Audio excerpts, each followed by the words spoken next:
Ọhaneze ndị Igbo ekenekwa m unu mana ndị be anyị asị akụwa aka ege ntị. So biko unu ndị mmadụ akụwa n'aka kịta akụza ya na-ege na ntị. Achọrọ m ka unu kọba ahụ biko ka unu nenetu vidiyo nwanne anyị nwoke mere ọ sịrị na ka ọ bịa tụiga ọnụ na some of the things ndị mmadụ na-ekwu ka ọ mee everything ka ọ dị clear. Maka ndị na-amara ezigbo afịa ọ sịkwa ka ọgwụ na ezigbo afịa gwakwa unu ebe o si gwakwa unu si na ya na evangelist Ebuka Obi ada alụkọ. Unu gekwanụ unu ya anụ mgbe ọsọ unu ọ bụrụkwanụ bọ na egin ka ọ maka ndị na-asị na ndị na-ese evangelist Ebuka Obi na him he is just a somebody Chukwunna na-emele ebele na ọ bụrụkwanụ akpọrọ ikwu na ọ bụrụkwanụ ọ na-ebu amụma na ọ bụrụkwanụ ọ na-eso amen deliverance na ihe ọwụkwa bụ nne onye like evangelist Obi that is willing to protect what he love and value so much. Biko na ihe abụkwa message ọ sị ka anyị ọbụla tụsa ka ndị na-amara ọnụ wee malụ dịka ebe onye na-enweta vidiyo ka barụ share ka onye ọzọ soro gị n'afọ ihe n'afọ maka na akpọkalị anya bụ nwa amadi afa too much. Nenenu this video. And I will keep on addressing this. I will keep on addressing this till ya bananti onye ọwụla.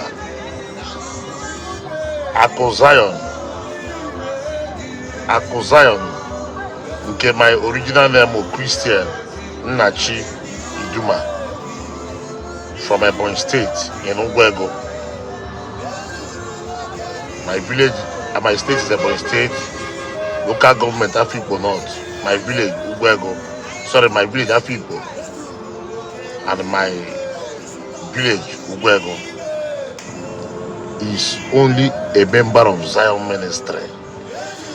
I am not working with Ebuka Obi, Prophet Ebuka Obi. Esoro Ebuka Obi ebu amụma mwa wutota street. Because most times I post something on Facebook and I say, hey, lekwande church or lekwande otu Ebuka Obi. One day I will remember Prophet Ebuka Obi, I will money otu ya. Muna Prophet Ebuka Obi anre mo ofu ihe. Prophet Ebuka Obi is just my mentor. He's a man I love so much. He's a man I can die for. Esoro mi ebu amụma mpost obere na Facebook ewe kikwo mpost he gbasara alcohol ma ogene asị hey lekwe ndị ọdị so nọ na-ebu amụma isi adịrọ gị mma nwanne. You are completely insane. Yodogo isi adịrọ gị mma onwe na-emegide isi. Onwe na-emegide isi. You are very sick upstairs. Abadrọ gị nwanne. I am just a member gara church o like ihe na-eme na ministry m na-aga. Decide follow onye isi m. Decide ya ịna alụrụ ọgụ oke ike kwere m. So ịdị foolish, dị stupid bịa afọ ihe m post na Facebook bịa akọ eri. You are just on your own. You just a foolish person. You just a foolish person just na-ayiri onwe ya ara. Nwanne Akụza we street guy 100% street. Owero no minus no plus. Afunu bengi one day ifunu go mbosim bu Bible dey preach. Yes, ifunu go mbosim bu Bible, ifunu go Akụza. Owero ge be for Akụza bu Bible dey preach na go Genesis chapter 1 but ifunu go before. Yes, I can post it, man. Ifunu go can na to wata ndị mmadụ. Ifunu go before. Owere mu ni sire. Ka ime ike na Ndi Igbo I na-apụ apụ. Yeah? One day nna m ukwu nọrọ onwe ya na-eme his thing, one of myself. Onye onwe department ya. So ifiri kwa nna ya nwere onwe ya ga reject m maka na ana m eme ka o si eme nwanne ọwa asị o ọkwa ndị dị ka ajọ ka Jizọs kpe bịa. Mama magoro ebe ọsọ na Bible ama m this very place. Ọwụ the main people enidere ka na-agba ozi ọma. Though ya nwere ifere ebe posturu na emere nke a na arụrụ company mma ebe ibudo ekwu eri isi adịrọ gị mma nwanne. Iridi brain reset.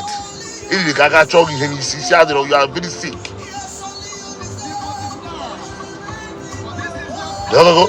One day profitable, let us stick this thing in our mind. Ụfọdụ na-ayizi ala. People are go sick for no reason. Nwanne m ahụ street full time 100% nwanne ịchọ ụta m na echi a ọtapụta m ịlụ ọgụ m na ga-akụ ọkpọ ihu ya n'anya gị na-abụ ikugbo m njebe nkugbo gị jebe. mụ na gị chukwu ka mụ na gị kọọ na ya kọọ ọnụ ahụ m Ebuka Obi na-achọ peace mgbe ọwụla mụ na ya nara eme ndị tin na ọga m ka ọwụ dozi mmiri mụ na ga-eme ofu ihe ịbụ onye nne mụrụ onye na mmadụ emebe ofu ihe ọwụzie ya nwa onwe ya mụ na onwe Ebonyi steeti ya nwa onwe ya Imo steeti so ihe elekwa anya maka na nna asụpọtụ prọfet Ebuka Obi ka m bịa mewe nsọ nwanne isi adịrọ gị mma iwu ọnwụ na mmadụ na-eme nsọ ọhọzi Pita sowere Jizọs wee were mma mapụ mmadụ ntị mgbe Jizọs na Pita jikere ịpụ mgbe Jizọs na Pita jikere ịpụ na ụlọ Jizọs ọhụrụ mma ahụ Pita ji Jizọs hụrụ mma ahụ kụpụrụ ya ụnụ kwakwara onwe unu ugo onye ọ na respect ka onwe ya ọkwa maka mmadụ asị na akụzi ada abịakọrọ mma ha agba ndị mmadụ nkịtị for very long time no na my problem na ndị na-complain ihe a na-ejikwu fake Facebook account because ọ na matres go mmadụ from Facebook account ya ga-ebi pịawa ya azụ ndị ọzọ amụrụ ihe ozugbo ọ na metres go mmadụ from Facebook ya tresịrị gị bịa be gị pịawasịa gị ezigbo azụ mụ na ga-eburu ya lụọ ka nwoke ndị ọzọ aka respect onwe ha just wenu fake account na-ezuzugharị onye chi ịbịa za ya bịa ghachi ibe ya hapụ ịbụ na prọfet Ebuka Obi nwasef crowd anyị na-enwe ọ na-erukwuzi anyị aka anyị nwa ndị laikiri ya iruzi aka na ahụ problem crowd akarịgo ọ na ebe a na-akọfusi akọ crowd akarịgo irukwuzi aka bụ problem akwụkwọ maka mụ ịba prayer point si ndị mmadụ abịazila eke ka anyị manage ndị anyị nwere enwe ichere anyị na-achọ mmadụ onye ọla kwekwara onwe ya ugwu nwekwe onye anọkwara m onwe m I day my day ya nwụrụ onwe m na-eme ife na ma like ya ọ chọrọ ịchọ m bịa kụọ m ihe wuo na ịchọrọ ịga kpọrọ m polisi ga kpọrọ m polisi emekwara ya ofu onye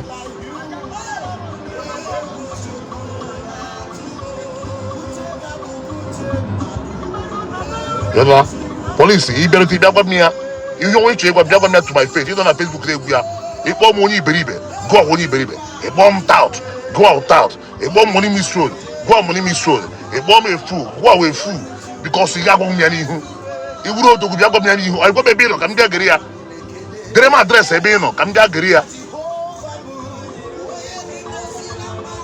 gwa m adreesị ebe ị nọ ka m bịa gere ya ngerịtazi ya ahụ gị ka dị ụta ahụ sidere gị gwa m ya ịma na esi ọmafọ ikpe aga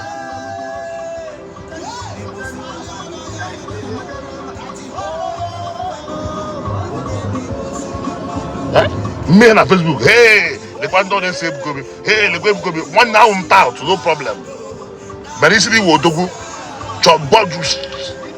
inbox ọmụ ama admin ga-enye gị my contact ise ndịrị meseji inbox admin m ga-enye gị my contact ị chọọ mmiri iru m bịa kwuo ya ọgwa ebe ị nọ ebe ọ were ma ndị ohi were ma ndị egbe gbuo onwe okirikiri gwa ebe ị nọ mma bịa ebe ahụ ka ị gbara ma ịgwacha m ya ma ahụ ga-ahụ ahụ ma isi iwu nwoke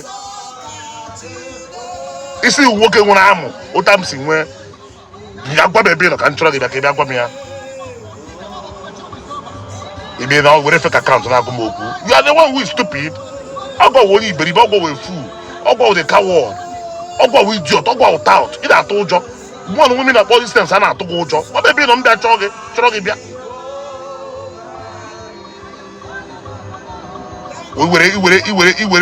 iwere ka eme ife mma akpị akpọ ije goro China phone 50,000 naira goro data 50 naira 100 naira mgbere ezigbo phone na-epost ibe na comment nonsense mgbere phone 1.something billion 2 billion 2.something billion na-epost na Facebook ibe na rubbish with the free mood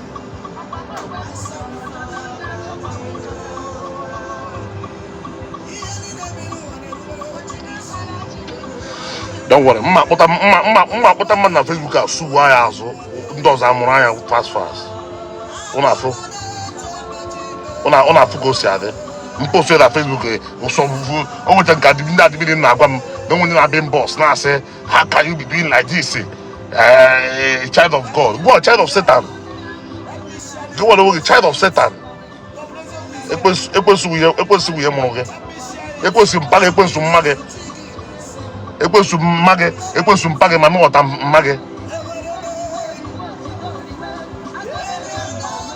nna ha jọsụ ọgwa mmadụ ga-ekwu ihe ọgwụ ọgwa mmadụ kpọrọ nkịta ka ọ na-aza awụrọ m pastọ emekwa m nchegharị this thing I said is just the truth ka na-agwa unu emee m nchegharị otu anyị si eme unu ka o si eme m isi adịrọkwa m mma. One day I was born and brought up in Aba. Mgbe obodo oyibo ndị gara aga nkwa obodo m gara aga wu normal people na-aga ya.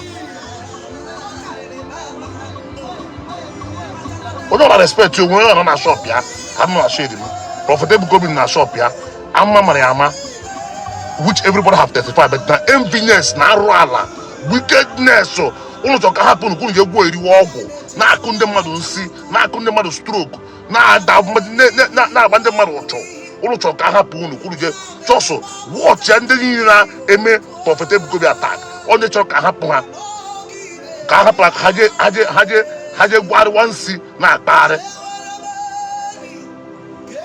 ife arụsị ọwa tradition ife arụsị ọwa tradition anyị shame on to you people ire bụ gbukwu uru ịchọ ire ife arụsị na-asị let's go at our root ịhụkwanụ ha may I never go back to where I come out from chekwa si mebi ụlọ ebe ahụ unu na-ese ife arụsị who is rejecting tradition? Huh? Who is rejecting tradition? Ebuka Obi or against tradition? Huh? Of Ebuka Obi against tradition? Yana more than 100 people every year. Naga Baha make traditional marriage. Work everything. Most get is no see. Iru ebeji de Uresia, Mosa Negeberia na Enugu State Doji. Otakisi Burusi, Moasia Apa, Akanya Kepe. Oya wuru tunu.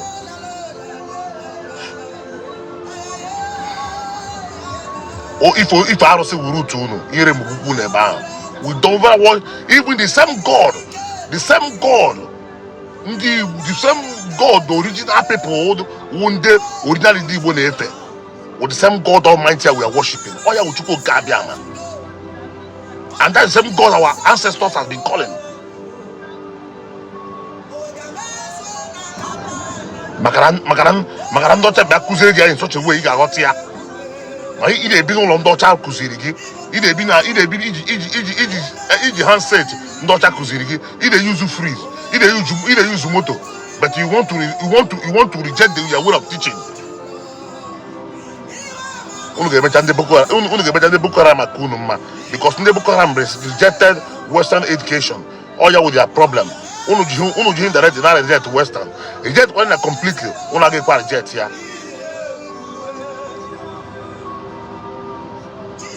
Iberibe carry on now. Akuza na born again. When they born again Christian. Ndị born again ka nko na Zion minister. Akuza I'm only a Christian. I'm not a born again. I don't be a tie with that number. Up for one from them Gareba Sam, a Bianetiwe.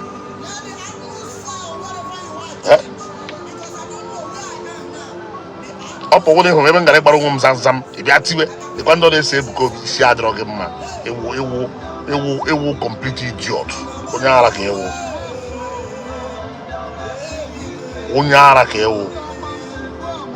You can imagine how jobless most of them can be. Actually, what can page? Give them common sense. Now page only also very stupid set of people. Online terrorists. Everyone more good. One good name be her. Put away my picture. They could talk na bedibia. I don't know result to it. Are you here to tell me now?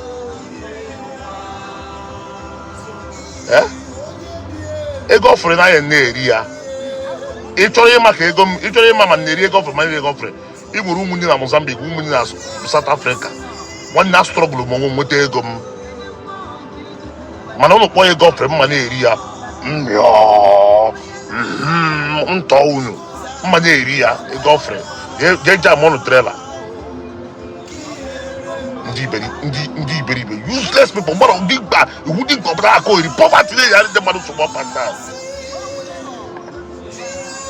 Obiam.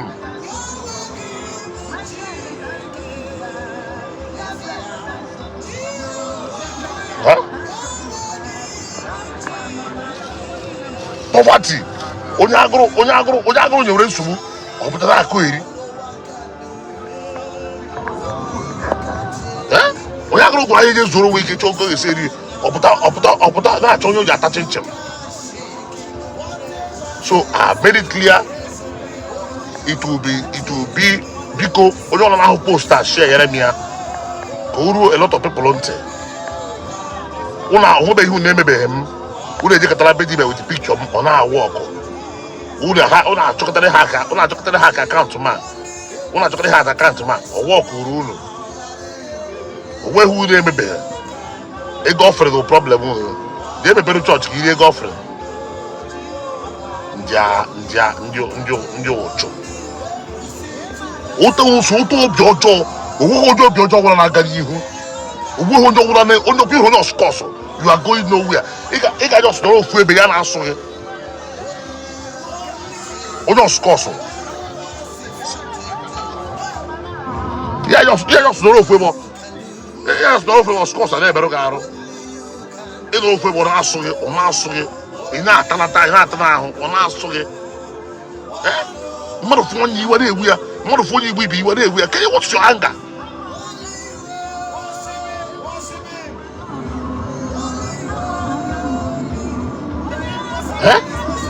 Ka ewu your anger ịhụ mmadụ ibe gị ọ na-asụgo sụkọ na-asụgo esụgo. Ka ị na-asụziri gị ka ị na-ewezi gị iwe na ịfụrụ mmadụ ibe gị n'ụwa iwe a na-ewe gị for what? Onye akara na ozu ike enwe ndị ka mụnwa.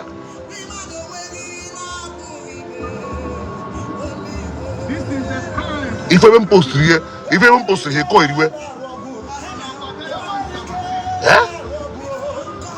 Ifebe m postiri ihe kọ eriwe.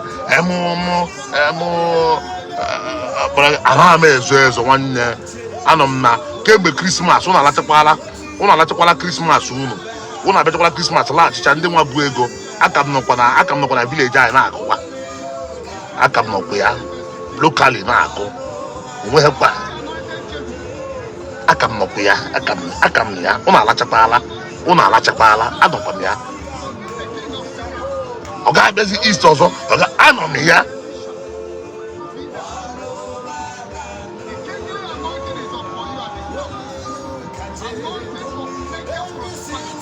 Ka m gwakwa unu ọgwụkwọ onye ga-egbu onye ọla chiere egburu just ka ịtọpụ obi gị from envy, from hate.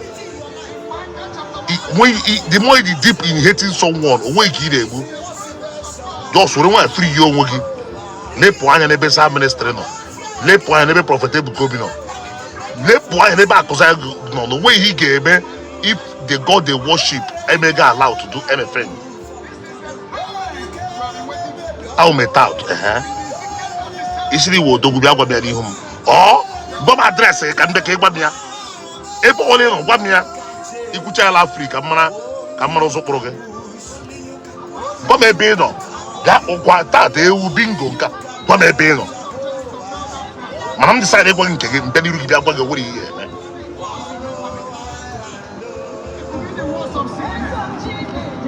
Onye ọla n'ọrụ onwe ya. Otaki se say, Otaki ya just start nonsense that on Facebook.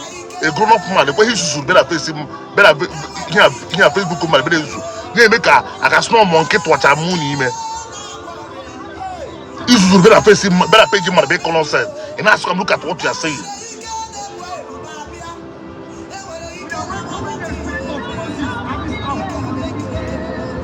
They make a monkey to watch a moon, he makes a moon. God, that is how I see it.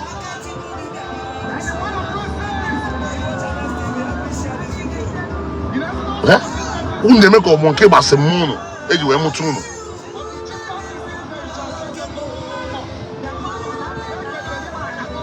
But see, I'm going to be on Facebook with a fake account. Him may go na Akụzaya don't win a shop here. If you think that I've done anything wrong, if you think that I need to be arrested, you can go report me to the police. If you think you assassinate, you are free. If you think you can kidnap me, you are free. But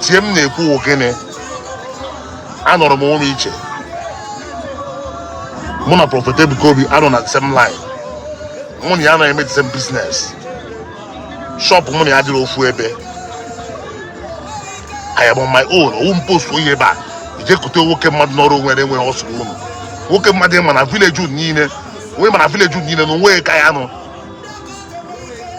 Nwoke mmadụ ịma na generation niile o nwere eke ya. Onwe onye ọka ịkpọ ya aha.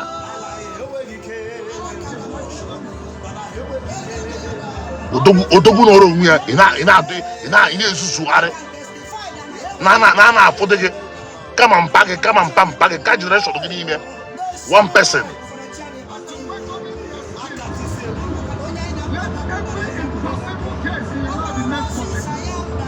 ndị nzuzu a ga-ekwu ha ezuzu a ga-ekwu ndị iberibe ndị nzuzu m na-ekwu egwe nakwa ebe a na-ezuzugharị.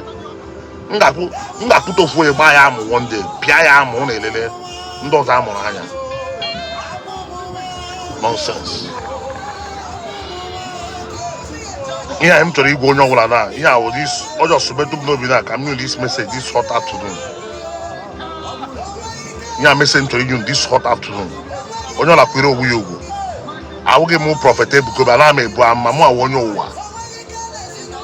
Mụ awụ onye ụwa Jizọs na-emere ebere 100% back to back. Jizọs mercifully na-emere m ebere back to back. Jizọs mercifully na-alụ m ya back to back na-enweta ihe.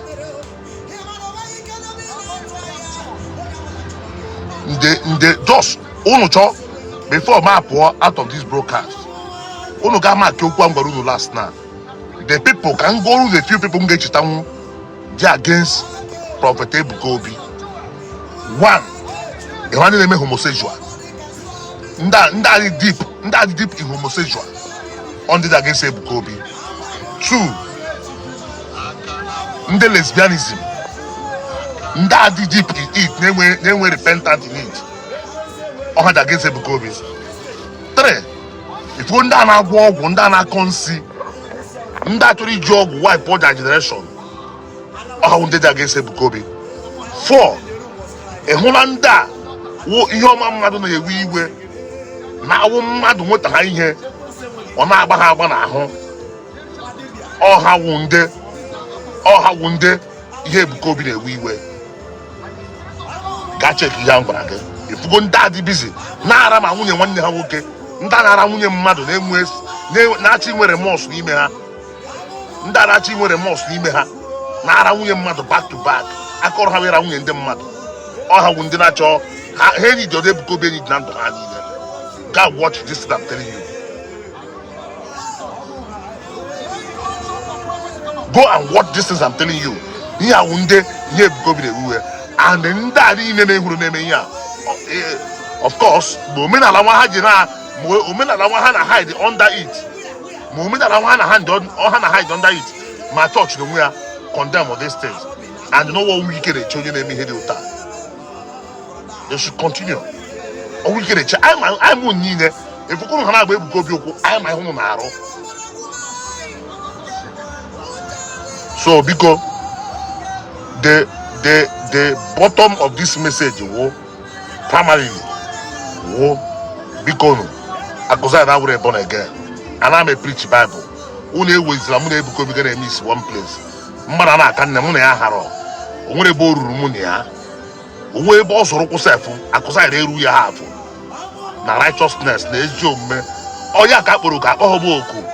I am just like every other Zion member. Chọrọ ibu ya n'isi.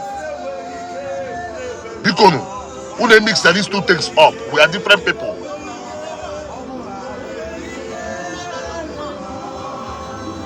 Because we are different people entirely. Papa no wunu go.